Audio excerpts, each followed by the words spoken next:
Here I have XIAOMI Mi Mix 2S, and today I'm going to show you how to insert SIM card and SD card into this device. So for this operation you will need this kind of tool to eject SIM card and SD card slot, which is located here at this edge of your device.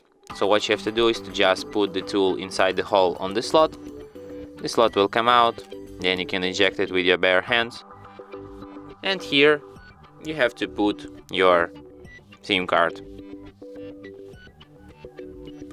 and then put it back into device just like this.